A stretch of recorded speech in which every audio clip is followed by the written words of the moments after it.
This is the On the Touchline podcast. I'm your host, Jason Broadwater. Welcome to the show. You guys hear me talk about this all the time, and I absolutely love their product, so I want you to know about Duke TIG brand, DUKTIG brand.com. If you need a notebook that is already pre-lined, that you can just jump right in, plan a training session, take notes during a match, Duke TIG brand has got you covered. And guess what? They also have waterproof products. And if you work in the coaching world, you know how unpredictable the weather can be from week to week, match to match, training session to training session. They also have apparel too. So I can save you 10% today by going to checkout at DukeTigBrand.com and use the promo code Broadwater19, BROADWATER19 at checkout. DukeTigBrand.com. Plan to be great. Dawn Williams is my guest in Season 3, Episode 3 of the On the Touchline podcast. I absolutely love people who radiate passion for the game of football. And Dawn and I have a lot of similar ideas when it comes to how we think the game should be played. He talks about his attention to detail, 20 plus years of coaching experience that he has, and now what he's doing as it relates to recruiting student athletes to the collegiate level with Sports Recruiting USA. All that information is available in the show notes. So if you want to do a deeper dive and learn a little bit more about Dawn and also connect with Dawn on social media, all the ways to do that are, as I mentioned, in the show notes. This podcast is available on all major podcasting platforms. And if you listen to the show on Apple Podcast, I want you to hit the pause button right now. I want you to go there, leave a 5-star rating and a brief review about the show. Season 3 has been a tremendous success thus far, and I want more and more people in the footballing world to find out about this show. So I need your help. So go there now, leave a 5-star rating and a review. Of course, if you like this podcast, feel free to share it with friends via word of mouth or out on social media. You can tag me at any time, highly active on Instagram and Twitter, and my handle is @SoccerCoachJB. If you love passionate people who love the game of football, you're going to really like this episode. I hope you enjoy Season 3, Episode 3, and my conversation with Dawn Williams.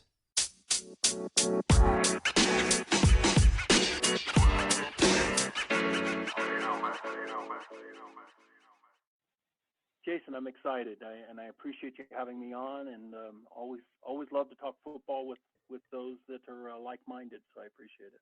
Yeah. So, Dawn Williams, tell the listening audience a little bit about your background and how you've gotten to where you are in your footballing journey here in the U.S. Yeah, well, it's I fell in love with the game when I was probably 8, 9 years old. I think I played baseball one year and I hated it. It was way too slow, and started playing and then fell in love with goalkeeping almost right away because I sucked as a striker, so they needed a goalkeeper, and so I fell in love with that, and then ended up playing at an okay level, did all right, and later on got into coaching. And when I got into coaching, because there were very few people who understood goalkeeping, I started studying it and ended up, I think it was my C license where they were doing a goalkeeping presentation, and I was bold enough or dumb enough to speak up and said, hey, that's not the way that I would do it. And he didn't know anything about goalkeeping, the presenter at the time, and he said, well, why don't you show us?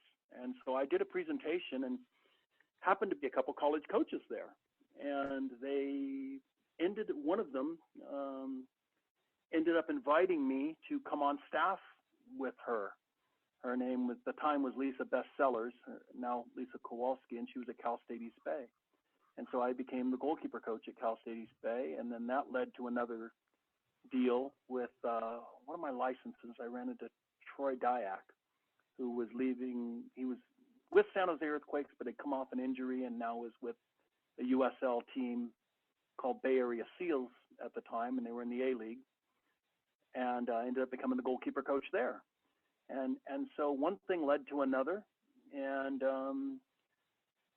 22 years later, I had a college career that had led me from the NCAA to the NAIA to junior college. I spent time coaching in junior college. And my last gig was at a junior college up in the Sierra Nevada mountains called Feather River College. Nobody ever heard of it. Most people haven't still. It's a small town of about 5,000, but we did well enough that the men's team ended up being number 2 in the country and the women's team in the top 20. And pretty soon I had graduated, 92 players in 8 years for about $4.5 million in scholarships, and sent them to some pretty good schools: Penn State, UMass Lipscomb, Florida State, and New Mexico State, and some pretty decent programs. And takes me sort of to where I'm at today, Jason. I one of the companies I was recruiting from was Sports Recruiting USA, and I was grabbing players from there and pushing them on. And when I retired from college coaching, the company asked me to come in and run North America. So here I am today, building a network, about 50 of us now around the world, scouting top-level players to help place them in college. That's a winding road to get to where you've gotten to, and I think that probably anybody in the footballing world understands the twists, the turns, the fortunate situations, right place, right time, sort of things where you're at a coaching course, and at that time the emphasis on goalkeeping may have looked a little bit different than what the current landscape and the number of diplomas and courses and goalkeeping specific coaching and whatnot that's out there. I'm curious for you. So we'll talk a little bit more about Sports Recruiting USA, but I'm curious what your youth experience was like growing up. I know you're in California now, but tell the audience where you grew up. And you'd mentioned baseball, and similarly had a bout with baseball, and like you, felt that baseball was a fairly boring sport, along the way. But I'm curious what the sporting environment, especially when it comes to football or soccer, was like for you growing up. Yeah, people that aren't my age will not believe me, but so I grew up in the San Francisco East Bay area. So we're talking most of Oakland at the time, all of San Leandro, which is the next city over, is about 150,000. The town I grew up in, San Lorenzo, was about 30,000. Hayward, California, which had about 100,000. Union City, which probably had about 75,000 at the time. So I don't know. We were talking about 500,000 people easy, well, plus part of Oakland, probably bigger than that, probably close to 750,000 people at the time, 1974. And the entire league couldn't fill up a football field on opening day. We all lined up, and I remember we were about 3/4 of the football field. There wasn't much going on. A friend of mine had, tapped on my shoulder and said, hey, we're trying out for soccer. They got tryouts. You want to come? And I said, what's soccer? So I ended up going, and then fell in love with it immediately. And come to find out later, he only invited me because every person he brought in invited, they gave a free soccer ball to. So that's the only reason he invited. So anyhow, I ended up being coached by former Englishmen and former Portuguese guys, former expats, right? Irish guy, and so their kids had kind of grown up with the idea of the game. Although in '74, you couldn't find it on television in America. I remember turning on the PBS channel and watching. Some of your listeners may know the name Toby Charles, Soccer Made in Germany. And it was like a condensed German game, one a week, like 4:00 in the afternoon. I remember watching it in my room on my black and white television. Every Sunday I'd be right there watching it, and they condense an hour and a half match into an hour. and that was my football. That's what I had. That was my soccer, and I fell in love with it, and I had met a couple of friends where we would down at the park all the time. And that my first quote unquote big break, they were coming up with the first. We called them traveling teams. They weren't even called select.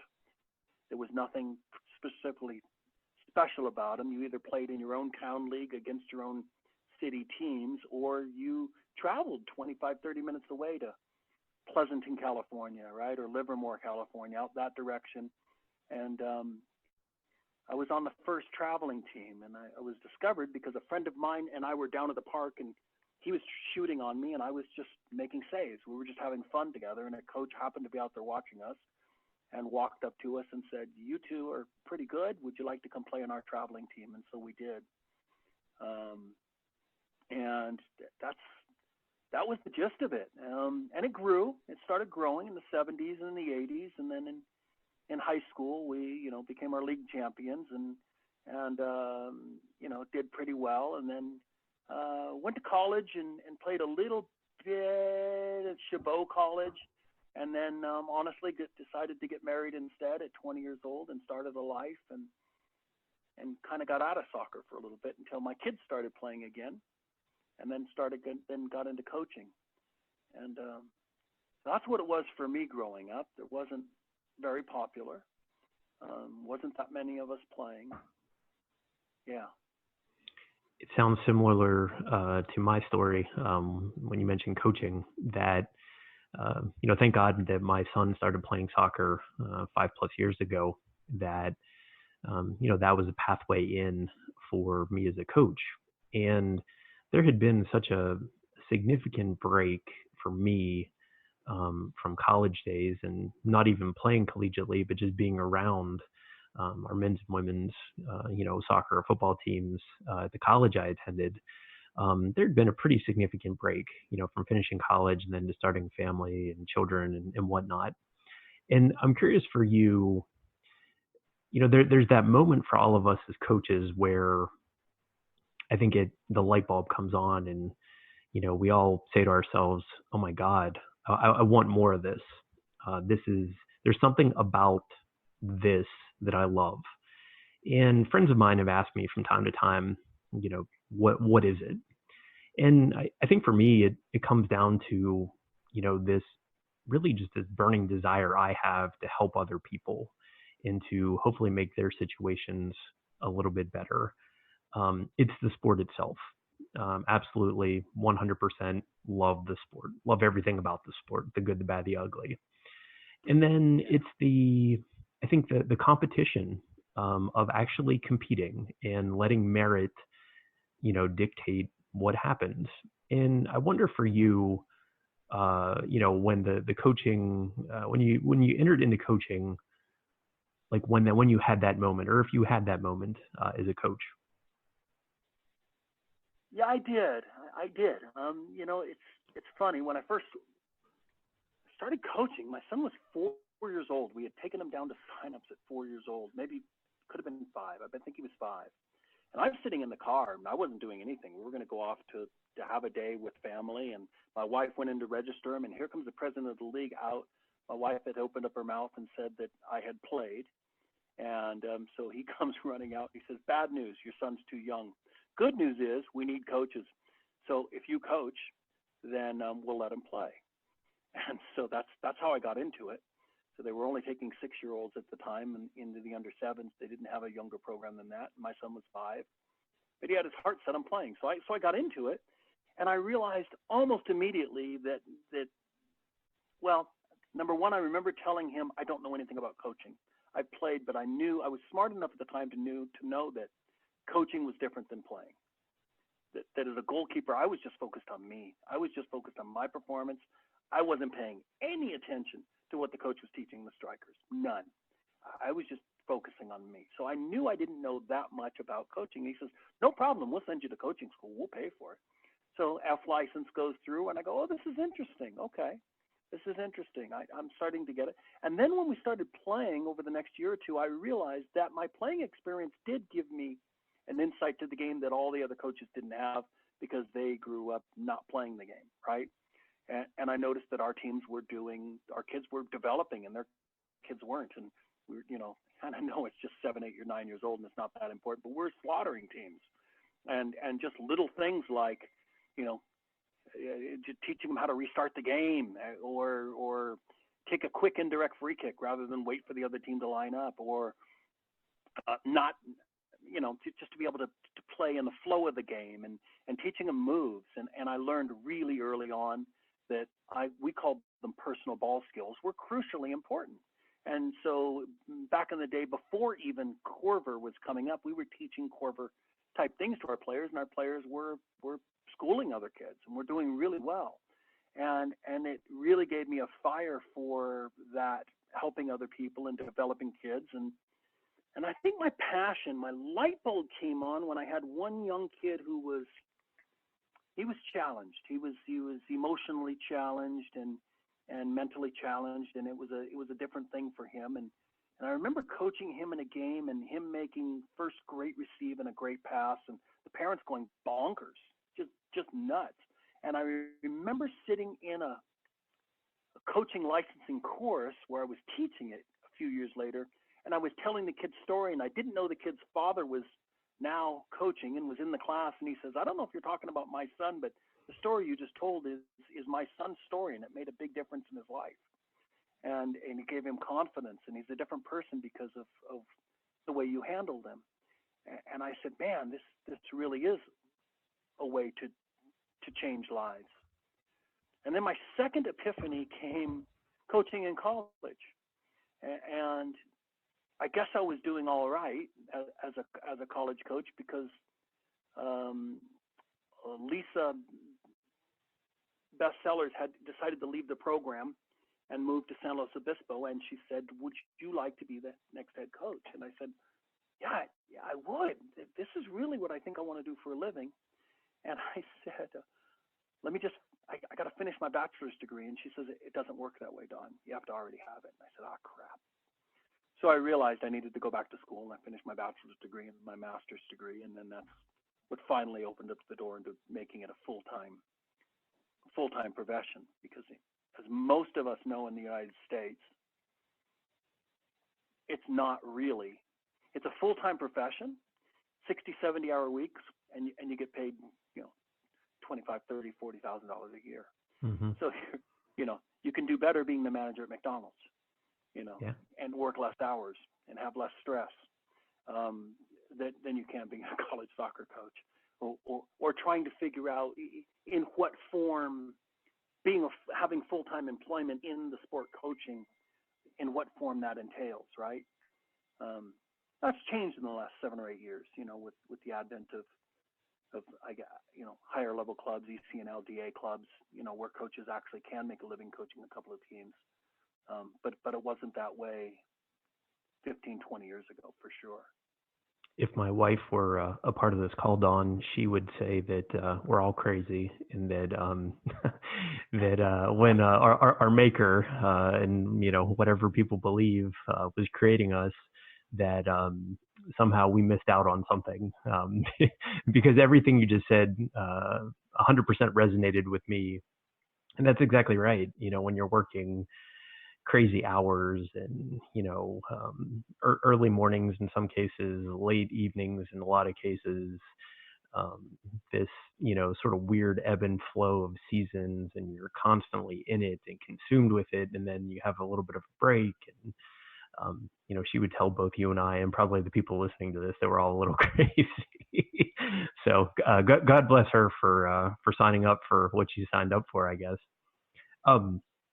I wonder what makes a good coach in your mind. Oh, wow. That's a good one. Okay, so here's what I always say about coaching is a good coach is a good teacher. I have watched sessions, Division I men's soccer training with and all I will say is he was a U.S. international. I won't even tell you what years. I don't want anybody to know who it is. Very famous name in the annals of U.S. soccer. And he was teaching his players how to take a free kick and how to bend a ball and how to place a certain ball a certain way. and he would hit it. He'd hit the shot, and it was exactly what he wanted. And the players couldn't do it. The players couldn't hit it. And he started to get upset after the 15th, 10th, 12th, 13th, 14th try of the players, and he started screaming at them, just do it like this. And then he'd hit it again, and they couldn't do it. And he said, doggone it, just do it like this. And he was getting infuriated and screaming, and you could see the players tensing up. This was not working. He didn't have the ability. He didn't know how he did what he did. That's the bottom line. He doesn't know how he does what he does. He just does it. And he's worked at it enough time that the muscle memory's kicked in, and he can just hit the shot that he wants to hit, and but he doesn't know how to teach it. And the history of coaching is replete with Premier League level players, international players who have tried to coach and then failed miserably and realized very quickly they aren't coaches. They don't know how to relay the information. So I'm like opposite end of that. Not that I'm the best or the greatest, but I've been very fortunate to have players like Lindsay Dickerson, who I took at 10 years old, and then she ends up on the national team and playing for Stanford, winning a national title. Ali Kirshner went to Duke University, and I don't know how many goalkeeper coaches have ever had two players playing against each other, Duke versus Stanford, in a national final. Both my girls were on the bench, granted, but still, they were the number two and in a national final at two of the best teams in the country at the time, and both ended up doing all right. And then kids like Kamani Hill, I coached, who ended up playing in Wolfsburg in Germany, went to UCLA, and then went to Wolfsburg in Germany. Was there for 4 years, an American in Germany for 4 years, and then played in the MLS, played for Colorado, and had an okay career. And I was lucky enough to see these kids growing up and to be a part of their development, their journey, and be able to pass on a little bit of information that I hope made a difference in their lives and help them get to the next level. And so, I don't tell you're listening to these stories to say, oh, I'm awesome, I'm great. I'm just saying that I seem to, at some point in my coaching, have a knack for being able to pick the small details out in what makes a player a little bit better. And I'll call myself a technical junkie. I'm a technique junkie. Look, I was a goalkeeper. Back in the day when I wasn't allowed to take my own goal kicks. It's like, no, kid, you can punt the ball. That's all we're going to allow you to do. Hey, back, you take the goal kicks. And that's the way it was, even at the professional levels back in the day. And go back and look at old 70s footage, and you'll see not that many goalkeepers even kicking the ball. And certainly on a pass back, we could throw in the ball to me. And in fact, our kickoff play of the game was to knock it around, knock it back to me as a goalkeeper, and then I'd smash it down the field. And that's the way it was. It was hit and run football. Route 1, they call it, right? Very English, old English 1970s Route 1 football. That's what I grew up playing. And so as I became a coach, I realized that I suck. I'm not very good with the ball. I better start getting good with the ball. If I want to teach my players and I want them to respect me, I taught myself how to juggle. My friend and I would go down and as adults, we would play soccer, tennis. I taught myself how to hit the ball against the wall, and I eventually ended up, because of my son's journey, which took him into England and a trial at FC Cologne in Germany and Division I soccer, I realized that goalkeepers that could play the ball with their feet were of high value. And Franz Hoek really is the one that taught me that. And some of your listeners may know that name. He's the goalkeeper coach of Barcelona and Bayern Munich and Ajax and Manchester United and Dutch national team. Edwin van der Sar, right? He was his coach growing up. But his concept was play 11-11 football, right? 11v11. Don't play 10 against 11. Bring the goalkeeper involved in the game. And so because of all of that, and I experienced, I started to teach myself the techniques of the game and what the moves will look like. And I practiced them myself. And because I made myself go through that as an adult, I was able to teach. I taught other players how to do that, and I watched them become better, and I watched them become better than all of the other kids in our area because I was working on techniques. So, gosh, to summarize, being able to teach the game, being able to break down the game, being able to show players the little intricacies of it, sort of like a golf coach. I don't know what they say, like 92 movements to a golf swing or something like that, or 60 something movements. And there's all these little breakdowns to it. Well, which movement went wrong? That's what I need to know. It's not enough for me to scream at a player, stop hitting it over the top. Well, that's silly. He knows he's supposed to put it in the net, and then I hear coaches, scream things like, don't lean back. Well, heck, I can lean back and still drive a ball 3 feet off the ground. So leaning back is not what the answer is, or keep the knee over the ball. Well, I can put my knee sideways of the ball or back of the ball and still put the ball in the ground. So then what's the answer? So being able to break down for a player why they've struck the ball improperly, or a goalkeeper, why they've not made that save. And it can be a bunch of different things in passing, in receiving, in the moves that they make. And it can be teaching the little intricacies of a fake or a feint, right? Or a movement, or look, if you just twist your toe this way a little bit, it'll make all the difference. And then getting that player to rehearse it again. So being that teacher and that student of the game, Jason, I think is really important for a coach to actually break things down and study the game if they want to get that information across to their players. You said a few things there that I think certainly resonate with me as a coach in, aspiring to continuously be better at those things, right? Attention to detail. You talked about being a technique junkie. These little things that, repetition of movements and the rehearsal that goes into those things. And I'll tie this maybe into my next question, and I can only speak for myself here, and I'm curious of your experience, Don, that I think being a goalkeeper, for me, I didn't play at a high level, but at least having some understanding of the goalkeeping position has actually made me a better coach. And I say that because I see the game differently than maybe, say, a number 8 or a number 10 or a 7 or 11 might see it. And for me, I think as a keeper, it's this constant movement. It's this constant seeing what's in front of me, telling people where I want them, what I want them to do, and why I want them to do it. And I found it really interesting when you were saying that, goalkeepers not taking their own goal kicks. And, admittedly, that if anyone watched our high school team or the high school team I was a part of this past fall, there were times where we didn't have our keeper take goal kicks. And, that drove me a little crazy inside. A piece of me died, I think, every time that happened.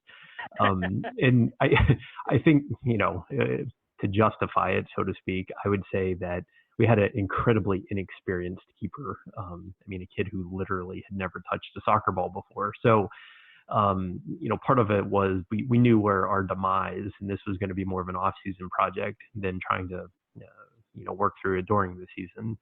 But I will say this, the number of teams that we played against that their goalkeeper did not take a goal kick was actually pretty startling in 2019. And, with more and more clubs, teams, high schools, whatever it may be, coaches sort of, buying into this idea that we don't necessarily have to smash it forward every single time on a goal kick and, play a 50-50 ball if we have to, that, we can actually build through the thirds and play more of a possession-oriented type of game, that I thought that was really fascinating. And there were some teams that, sure, absolutely, their goalkeepers were very much involved in the play. And, I think it was Johan Cruyff that said that, your first attacker is really your goalkeeper, and it should start with he or she. And so I wonder if being a goalkeeper, in some way contributed to your success as a coach.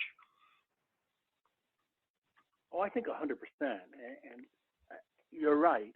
Look, the best, if I'm going to go to a professional game, the best vantage point that I can have to enjoy that match is behind one of the goals. Second row would be, second level would be preferable. You get that lovely view of seeing the spaces and seeing the holes that open up, and seeing that, hey, when the, Pep Guardiola talks about the half spaces, right? That when the striker makes this movement, he occupies those two center backs. Now this spot opens up. Now we can make that run through there. And as a goalkeeper, you get to see all of that. I always say the most difficult position I think to play on the field is that 8. You got to have a 360-degree view of the field, and it's impossible. You can't see everything all at once. You got to keep that head on the swivel. Next easiest place is the goalkeeper for the view, and then after that is the 7 or the 11, where you can have your back to the touchline and you can see the entire pitch. Nobody's getting behind you when you've got your back to the touchline. And so absolutely being a goalkeeper, you have that vantage and that view, and didn't know it at the time, Jason. Certainly didn't know what I was seeing, and I didn't know what was sinking into my head, but being able to read the game and see it develop, and then also knowing what beats you, right? As a goalkeeper, you learn how to beat, what can beat you. And you start paying attention that if he catches me moving this way and my feet are still moving at any point to the left and he shoots back to the right, it's physically impossible for me to, after the ball is already traveling, stop, change directions in midair or mid-movement. And, physics takes over at some point, right? Where I have to stop, set my feet, and then move the other direction. You can't do two things at once, and you can't be going two directions at once. And learning those little things certainly teaches you how to teach strikers and goal scorers, and watching your back line being torn apart, right? Watching your shape go wrong. Watching, you're screaming at your back to squeeze in just a little bit because he's let too much space happen between him and the next back over, and then they take advantage of that space, and you learn how to organize, right? And I will say that, look, athletically, I stunk. Someday I keep on threatening to go into my old freshman high school yearbook when I was, I don't know, maybe 5'9", maybe, and I beat out a 6'3" senior keeper. Why? It wasn't that he was way more athletic than I was. I did have more experience than he had actually as a goalkeeper, but the one thing I did was never shut up, and I was constantly organizing, and I would surprise my backs because I would sneak up behind them at times, 20, 30 meters from my 18, and I'd whisper in their ear, that number 10, I'm telling you, you've got to keep him on his right foot because he's a lefty, and he's got a hell of a left shot, and I keep on telling you, you got to go ahead and push him inside, put him on his right, because he's never going to shoot, never going to do it, but just don't let him on his left. And I remember, my back's going, what the hell are you doing out here? Get back in your goal, man. and it was that coaching that I had begun to do I didn't know I was doing it. I didn't know what I was doing. All I knew is I wanted to win. And I knew that if I kept my backs organized and I kept them in a certain way, that we stood a better chance of winning. So no doubt, Jason, that growing up as a goalkeeper, and basically the only position I ever really played, helped me understand the intricacies of organization, of how to put an attack together that would beat the backs, and then how the backs could be organized along with the midfielders in order to stop the attack. It helped me a lot. Yeah. So the attention to detail, I think, is something that coaches, here in the States, depending on experience levels and, where they've worked or whatever, they may have varying levels of comfort with that attention to detail. I'm working in an environment now with some coaches that are their native home is England, and it's really fascinating to be around them. And I've learned a ton just because they seem to be obsessive about details. And I thought I was obsessive about details before I started working with these guys. And I'm like, holy smokes, like they're thinking about things that I didn't even cross my mind at times. I wonder if that is where maybe we're being let down a little bit when it comes to the American game. Now, that's obviously a pretty big generalization. And, not to say that, I do think there are talented and, really some extraordinary coaches here in the States that were born here and, really understand the game of football. But there's also, I think, a wide variance of where people fall maybe on that spectrum. And I just wonder if that, we see it with Pep Guardiola, we see it with, other high level managers, that this obsession with these the small details, body position, thinking 2 or 3 steps ahead of the play before it actually happens, right? And the example you gave of basically telling your center backs or your outside backs where you need them to be. There's a reason you're telling them those things, right? And you're thinking 2 or 3 steps ahead when that number 9 might get loose and rifle a shot on you, because that they're good with their right foot. They need to go to their left because maybe they're not as strong as with their left.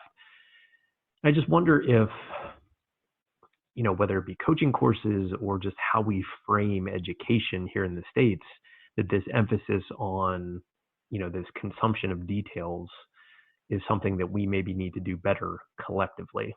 I'm just curious. I do. I tell you what, probably for a lot of us that are in coaching, maybe the first attention to detail story I ever heard was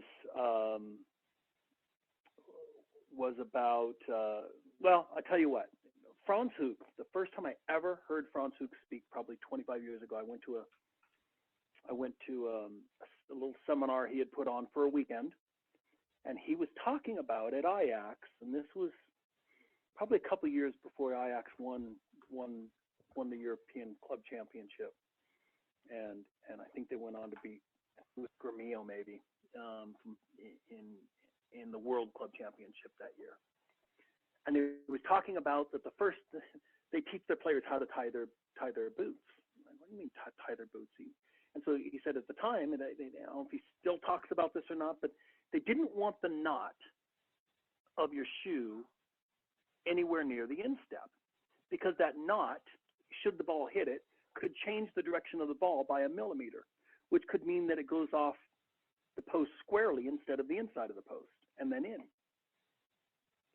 So they were talking about, and he taught me, and I taught my players then, how to tie their shoelaces still tightly, but then wrap it around the ankle and then end up doing the final tie up around the ankle area so that we had a smooth surface. Well, then Adidas and Nike and all these come out with these concepts of the boot where the lace is not exposed, right? But at the time that didn't exist, and a lot of boots it still doesn't exist. But I see players double and triple knotting their and they have a knot that's a quarter of an inch big, a half an inch big on their instep, and that ball is going to get changed. And then Franz also would talk about, he's obsessive about ball inflation, right? That ball needs to be inflated in training every time you touch it exactly like it would be in the game to the nth degree, because it does, and any of us that have played at any length of time know full well that a slightly underinflated or overinflated ball flies differently than a properly inflated ball. And the reaction of the ball is different, and the spin of the ball is different. And then he talked about when they would go to a European Championship game. So if, for example, they were playing Barcelona in the Champions League, that they would get a shipment of the ball that was going to be used at Barcelona. And this is back in the day when it wasn't a unified ball in the Champions League. Every stadium you would go to, they would have their ball that they used, but they would find out what ball they'd use, they would ship it in, and they would train with that ball because it flew differently and it felt differently. So taking attention to every detail and saying that everything matters. There's nothing that doesn't matter, even if it's a 0.25% here and 0.5% there. So if you say nutrition is a 4% difference, well, that's 4%. And everybody goes, well, who cares? It's only 4%. Yes, but add that to the next 0.25% and the 1% and the 2%, and pretty soon you have a 10% advantage over your opponent. And anybody who's ever played the games at the highest level knows if you could figure out how to add everything up to a 10% advantage, that's massive. Mm-hmm. That's a massive advantage in a world of athletics, right? When it can be millimeters and it can be hundredths of a second or thousandths of a second. There's the difference between a winner and a loser. I love it. That I think that could be a podcast by itself, Don. That's pretty fantastic. Something that's been burning in my mind This probably started over the summer, and I have no clue. If you were to tell me 5 years ago, this would be something that I think about so readily, not only as a parent, but now as a coach. And it really hit me with the high school group that I was with this past season of player pathways here in the U.S. And you work in a business with, Sports Recruiting USA that potentially is helping young players along that player pathway and opening them up to opportunities. And you had mentioned some players that have gone abroad, which I think is fantastic. Players that have ended up here playing, professionally. And I'm wondering, from your experience, maybe what are we doing right? What are we doing wrong when it comes to player pathways? And how does that fit into the work that you're doing with Sports Recruiting USA? Yeah, it's interesting. My first real experience with the player pathway was probably my own son. So my son Brad, who's now coaching at Southwest Oregon Community College and up there, and he's coached at Cal State Bakersfield D1. He's coached at Chico State D2. Coached with me for a while at Feather River College. Helped run our men's team and help that team get to a national top 5. Was probably my first experience, and so he was supposed to, out of high school, he was going to go to Sonoma State University, who had just won the national championship. I think it was Matt Bernard, I think was their goalkeeper at the time. He was a junior. They won the national championship. He was going to be a senior, so they were going to bring in my son and they were going to redshirt him.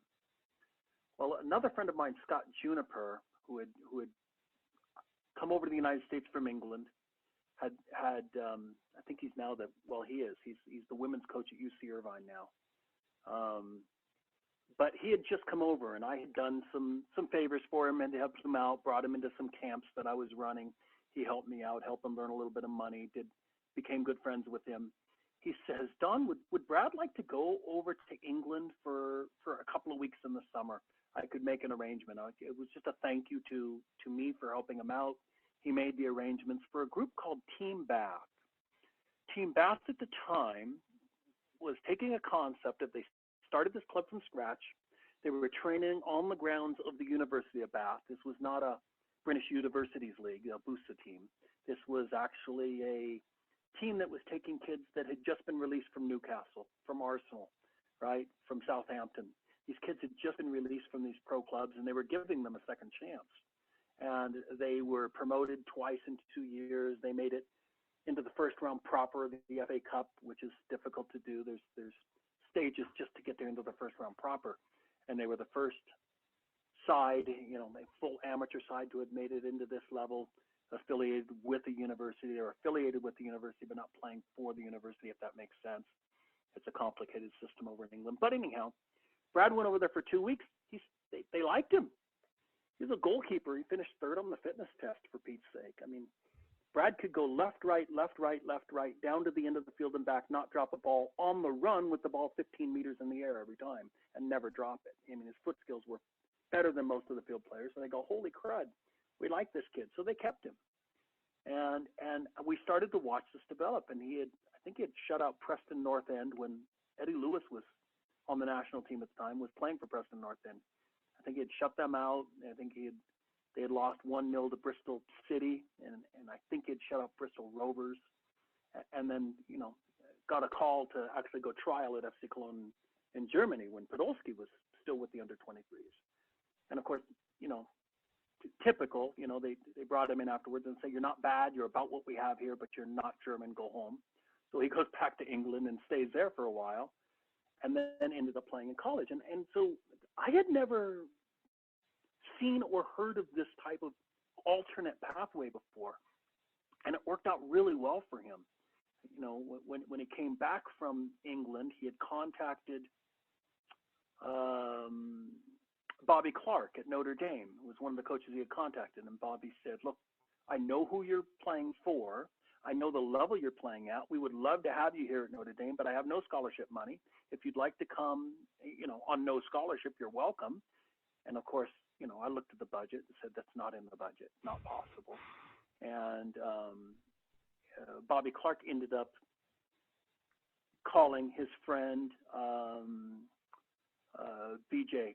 Craig, who was at St. Francis in Loretto, Pennsylvania, the little Division I school there, and I think B.J.'s now at Oregon State.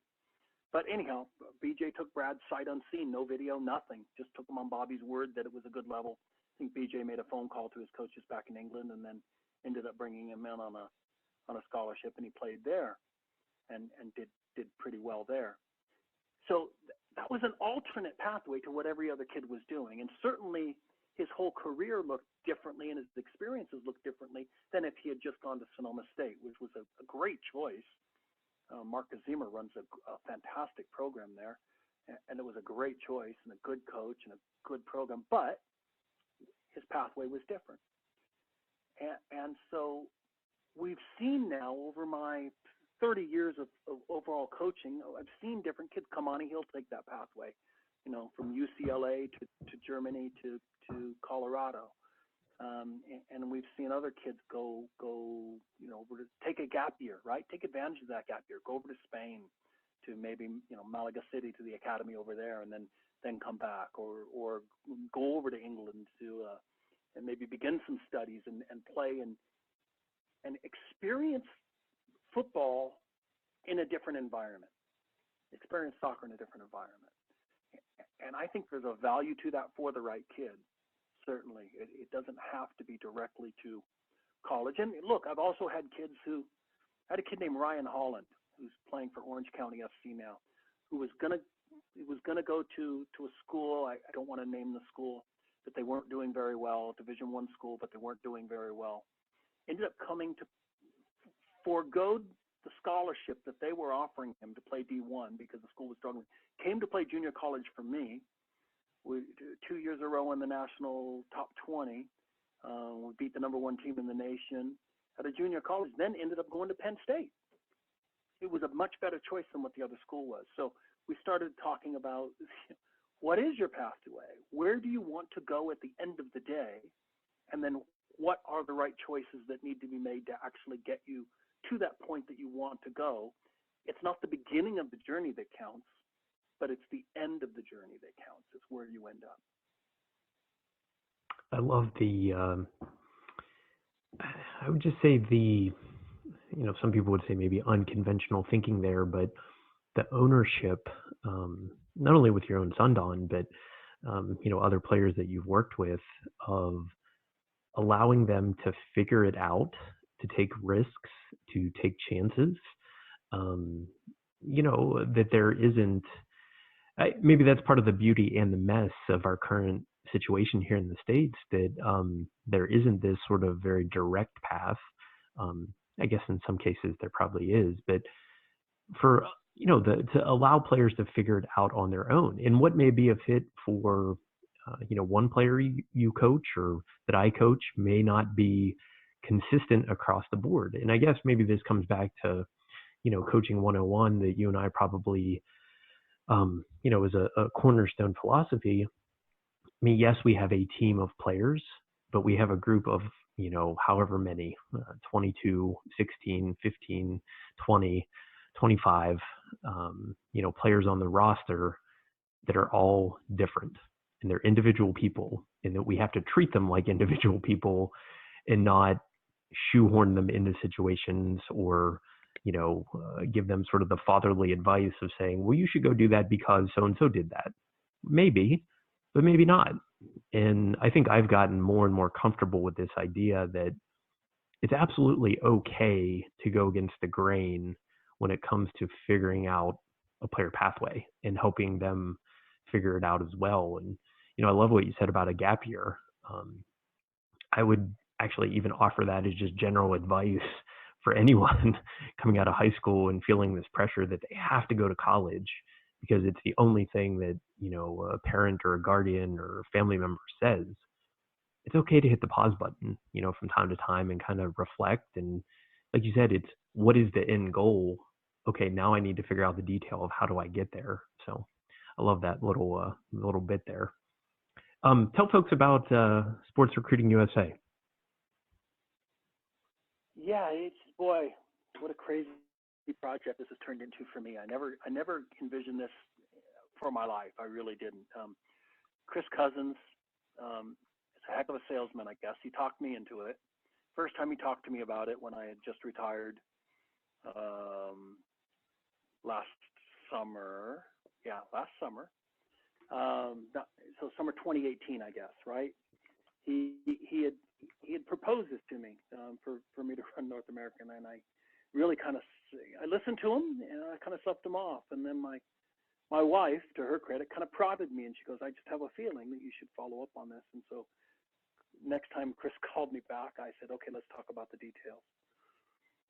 And it's a unique concept because it's an invitation-only agency. So we are not trying to compete with these online, I call them online mass databases. I mean, there's companies that are collecting, $2,000 a kid, and they've got 87,000 kids, knowing full well that there's only 8,000 spots available to freshmen coming in the U.S. That they'll collect money from anybody. And I said, I'm not interested in any way, shape, or form. And Chris is running in maybe the world's only invitation-only agency. So, we have to see you. We have to like you as a player. Number one, it's about football. It's about footballing ability. It's about your ability to actually be able to play the game at a level that looks different than the average kid that's out there. And then second of all, it's about your drive as a personality. I always say, jokingly, but not jokingly, I don't want to bring in a kid and then place him at a school and then get that kid gets that coach fired because it's the wrong kid, wrong situation, and the kid was interested more in, Animal House lifestyle than he is about football, right? Well, it's just sororities and fraternities and parties and all of that stuff, which does happen. I mean, and it happens to athletes. We can all deny it, but yet I've been in the middle and seen it happen right in front of my own eyes. And any college coach has been around long enough is kids for drinking and or walking into a basketball game smelling a weed or whatever. I mean, it's around there. It happens. And so we're trying to filter that out before they get to the college coaches. And then grades, it really doesn't help, bringing in a fabulous player. I'll tell you a quick story. We were down in Florida last year, and Chris Cousins calls me up on my phone. I'm watching one field. He's watching another field. He calls me up and he says, "You got to see this kid." So I run over to the other field and I go, "Holy smokes. Is this an aberration? Am I really seeing what I'm seeing?" He's one of the best wingers I'd seen in years. And by the time I'd seen the kids play a second time that weekend, I said, "This kid right now today could start for Stanford. This kid is unbelievable." Well, Chris is on the phone texting one of his buddies at a big Division I school back east. And I said, slow down. The kid's got a 2.0 GPA. He goes, "How do you know?" And I said, "I'm just guessing." And I said, "Not only that, he's been playing against adults since he was 12 years old." And he goes, "How the heck do you know that?" Well, it was a Latino player, and I was just guessing. And after the game, I went over and talked to him. I said, "And so what's your GPA?" And he goes, 2.1. And I kind of look over at Chris, and I said, "So let me guess. You've been playing in the adult Latin league since you were 12. He goes, "Well, yeah, since 13, but yeah, I've been playing against adults." And I looked at Chris, and so I ended up trying to help the kid, and it ended up not working out because he was just not interested in the education piece. And afterwards, I talked to Chris. He goes, "How do you know that?" And I said, "Because that kid exists everywhere in the corner of America. The U.S. national team needs to know about these kids, and they don't know about these kids. They're not paying attention to these kids that are playing in Latino leagues that are studs that can play. But their grades aren't good. They need a different pathway. They need a different reason to want to be able to do it. They've been talking about soccer their whole life, and people are telling them, 'Look, you're the best kid in our town. You're the best kid in the county. You should be in Mexico. You should be playing pro. This is what your life is going to look like.' And they don't experience the educational piece of it, and they don't express, they don't quite understand. And I get it. I didn't understand at 16 years old either, at 17 years old or 18, that education was going to be important, right? I could go get a job and I could work and I could make as much money as that guy over there. And he had an education and I didn't. And I didn't understand the value of education. So it's being able to identify these kids, Jason, that have all of the pieces put together and are college ready, that they are prepared. They're ready to make this jump. And then matching that up, of course, with the family finances, right? I mean, if a family tells me that they have $3,000 a year to spend on their child's education, that's completely different than if they tell me they've got $30,000 a year to spend on their kid's education. And it's matching all of those things up. And then, you know, some kids don't want to be more than 50 miles away from home. It just never, they're not prepared emotionally and socially to move away from mom and dad and live on their own and to do that. And then some kids can't wait, like my own kids. My kids couldn't wait to go explore the world. They wanted to see. My son at 17 years old was, you know, over in England. My other son at 17 years old was touring with a band. He signed to a record label at 17 and was touring Europe. And he wanted to explore. And so some kids are ready for that. Some kids aren't. And you've got to consider, as you've already said, each kid as an individual, Jason, and what are they prepared for and what are they looking for? And then we decide whether we're going to sign that player or not, whether they're going to invite them into the agency. And if we do invite them in, they're going to get college offers. We've in 10 years of being in business, we've never had a kid who didn't get college offers. And we're gonna be able to then talk them through all of those offers that are laid out, and hopefully make an informed decision and not an emotional one. You know, some kids, oh my goodness, a D1 school offered me a full ride, and they jump at the very first one. They just jump on it because either they're afraid nothing better is going to come, or they feel like it's what they always wanted. But I almost equate it to walking onto a car lot and going, oh, I've got money, I want to buy a car, and the guy says, well, I've got a convertible in green. And you go, well, I don't like green, and I wasn't looking for a convertible. I'm looking for a red pickup truck. Sorry, give us your money, you can have the green convertible. Well, there are over 3,000 men's and women's programs in this country. Now, if a kid has 4 offers, you can't tell me that maybe one of those other 1,200 schools out there aren't a better fit than those 4. Shouldn't you have the option to walk onto a big auto mall and look at the Fords and the Lexuses and the Mercedes and the Chevys and explore all of your options before you decide to make a decision that could change the rest of your life? And so that's what we do. So last year we took over 1,000 positional requests between the men's and the women's side from colleges all across the country, except we were only placing, less than 100 kids worldwide. And so, those coaches got our kids, and the rest of the coaches had to still figure out, where they were going to find their other kids. Because the problem a college coach has, Jason, is that, even if they have an unlimited budget, like I think, I'm going to guess UCLA has an almost unlimited budget. When I was talking to them about one of our English players over the summer, he says, well, I'll fly over there, Ryan Jordan said, I'll fly over there to look at the kid if I think it's the right kid. So it's like, wow, how many schools can just say, I'll get on a plane and go fly over to England to see a kid? Not very many. But even if they have that, they still only have a staff of 3 or 4, don't they? So it means they can't be everywhere. They can't be at the tournament that's in South Carolina this weekend, and they can't be at the tournament that's in San Diego this weekend, and they can't be at the tournament in Texas this weekend, and they certainly can't be over in England at the same time this weekend, and they can't be up in Canada this weekend. And there's events and games going on all over the place.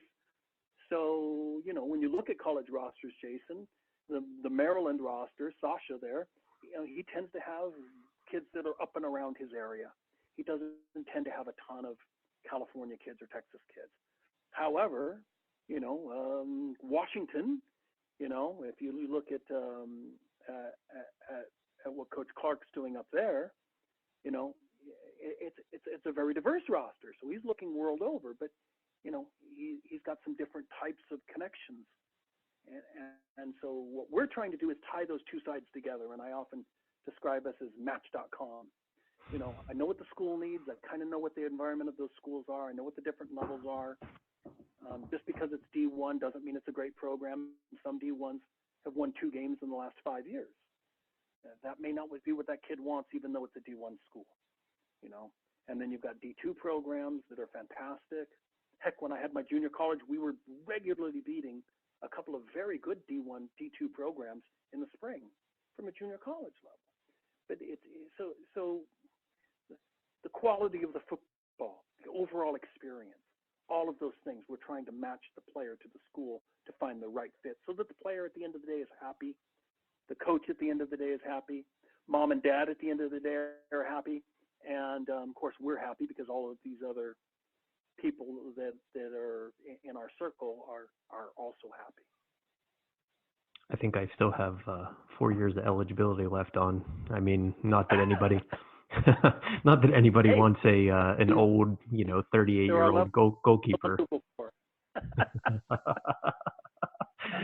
I could talk football with you all day, Don. You've been an excellent guest, and would love to have you back on sometime and drill down on some of the things that came up in this episode. Because when you were talking about Latino players, had a very similar experience, and tell this quick story here before we wrap up. That was at a coaching education course not too long ago, and the players that showed up were children of immigrants to the U.S., and they had immigrated to the Cleveland area in Ohio. And these kids could play. I mean, they put on a show, and they were the players we were using to do our, quote unquote coaching as part of this coaching course. And they did not, they weren't used to a structured environment. So that was their challenge. But in terms of decision making and creativity, and I mean, just actually had to pinch myself at one point during the coaching course and go, oh my God, this is unbelievable. And, the fellow coaches and I sort of looked at each other and were like, what the heck just happened? The kids we coach don't play that way. So right. That's another story for another day. But Don, if people want to connect with you and follow along with Sports Recruiting USA and what y'all are doing, how can they do that? Yeah, so of course we're on Facebook, Twitter, Instagram, LinkedIn, Sports Recruiting USA.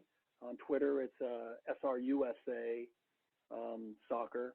You can get a hold of me at Don at SRUSA Soccer if you've got any questions. And folks will never get a sales pitch for me. We're not just looking for everything, but I'm constantly answering questions for parents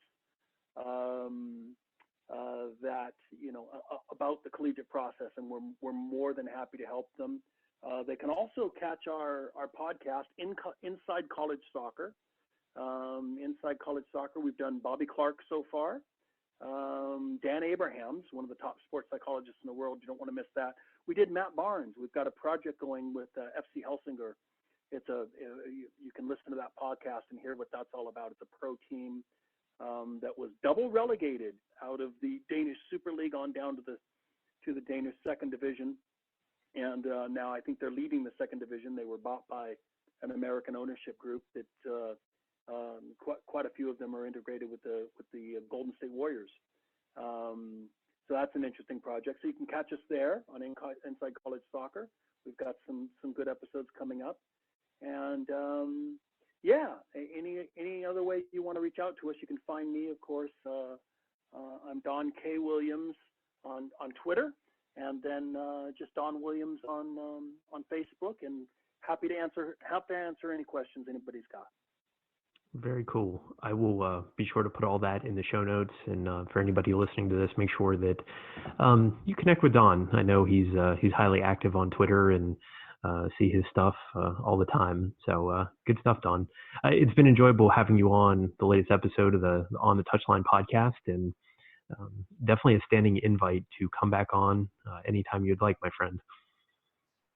Jason, I can't thank you enough.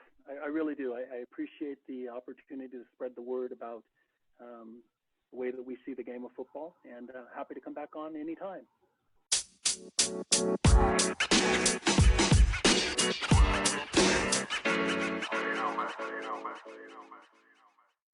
So I started this podcast about a year ago, and if you haven't heard about Anchor, it is the easiest way to make a podcast. Let me explain. So it's free. There's creation tools that allow you to record and edit your podcast right from your phone or your computer. Anchor will distribute your podcast for you. so it can be heard on places like Spotify, Apple Podcast, and many more. And the cool thing, you can make money from your podcast with no minimum listenership. It's everything you need to make a podcast all in one place. So download the free Anchor app or go to anchor.fm to get started. That's Anchor, ANCHOR.FM to get started.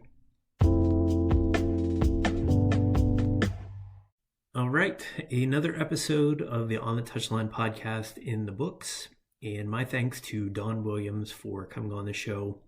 Don, welcome back anytime, and can't wait to do a deep dive on some of the many things that we covered in this episode. I feel like we covered quite a bit of ground, so good stuff as always, and wish you and your family well going forward, and hope we can meet up in Baltimore here in just a short while for the 2020 United Soccer Coaches Convention.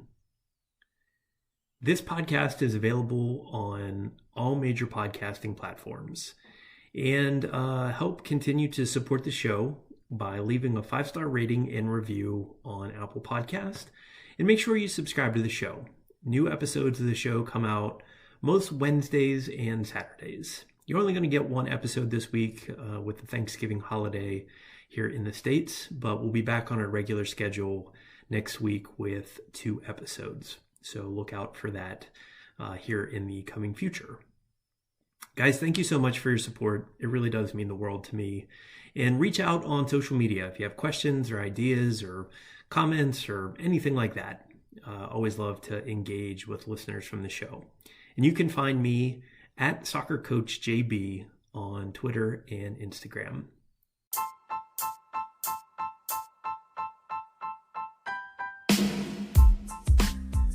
All right, guys, I will catch you real soon. Thank you so much for listening. This has been the latest episode of the On the Touchline podcast, and I'm your host, Jason Broadwater.